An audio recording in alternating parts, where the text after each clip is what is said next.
embraced markets that it began to come out of that poverty. And now, since the 2000s, when the red states, which are predominantly the southern states, have really embraced markets, we have shot past the blue states in almost every metric.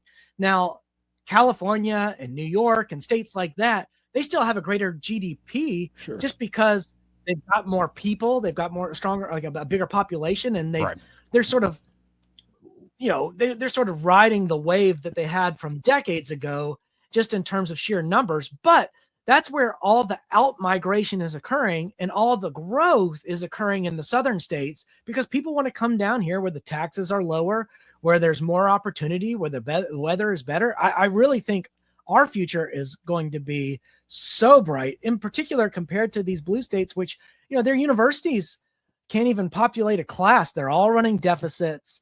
People are leaving places like New York and California, and they're coming to friendlier places. I mean, just look at what Exxon just did. It's just left New Jersey to go down to Texas, and it joins a number of firms that have done the same thing.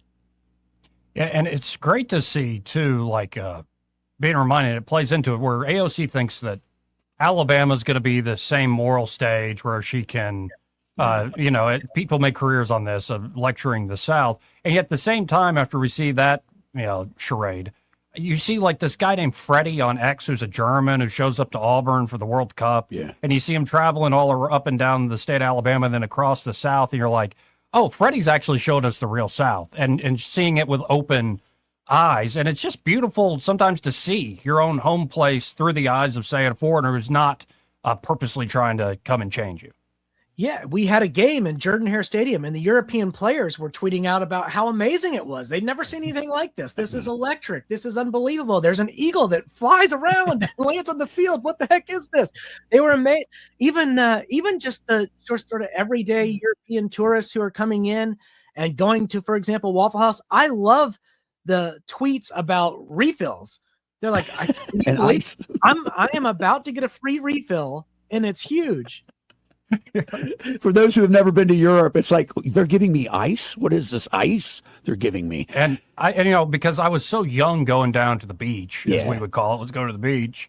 Like, I can't imagine being, 20 something, and I've never seen the Gulf Coast, especially like, as I know, Orange Beach and Mobile and all that. It's such a beautiful thing. And again, it's like, oh, wow, I can't imagine seeing that for the first time when I was an adult. Yeah. I have American friends who have seen it for the first time and get amazed. They're from, wherever up north, and they come down and they go, and I say, it's like white baby powder sand. They're like, what are you talking about? And then they come back like, oh, I see what you're talking about. It's amazing. You guys both are talking about something I think that's very endemic to what the story should be going forward is, Alabama is the only state that has all the materials it needs to make steel. It has every material it needs to do it. Our infrastructure could be improved, but we've got a port, a deep water port. We've got the tech corridor up at Redstone. We really are in a good position going forward, aren't we? Don't you think going forward that we can really spark some great growth in the state going forward under a new governor?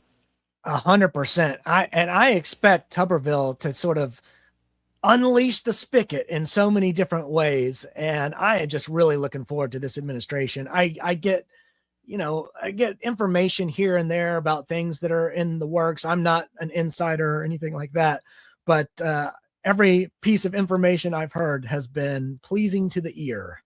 Good.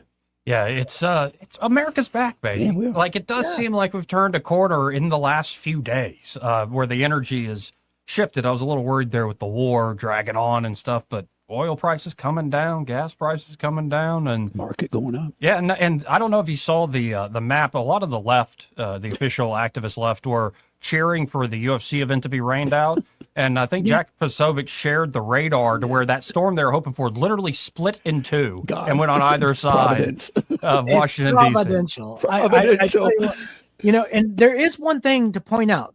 Because the left is latching onto this, and it's the latest inflation numbers, the latest CPI numbers, which were at 4.2%. And yes, they have climbed 3 months, but this is directly related to the Strait of Hormuz. Why do I say that? It's because this is headline inflation, and that includes food and energy.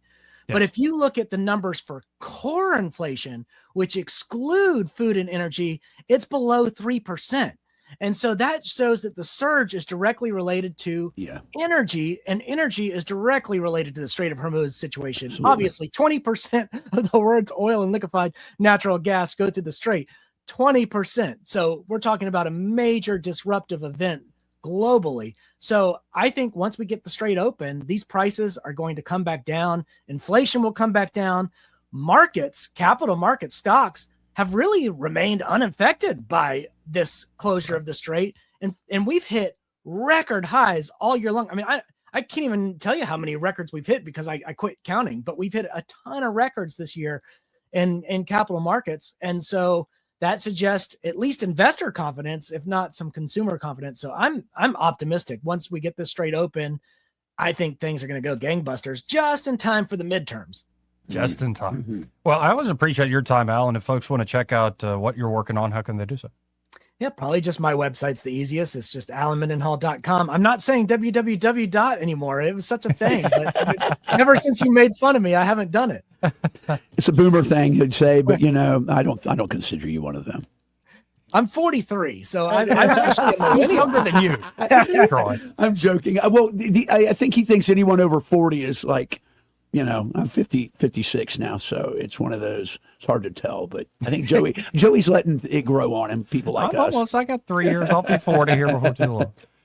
Look, well, I still have to have my kids show me how to do everything electronically. No. Which is probably why we have these tech issues when I come on. It's something I've done. or maybe it's on our end. We're holding things together with paper clips and bubble gum over here. But I really always do appreciate the time, Alan, and Thanks, God bless.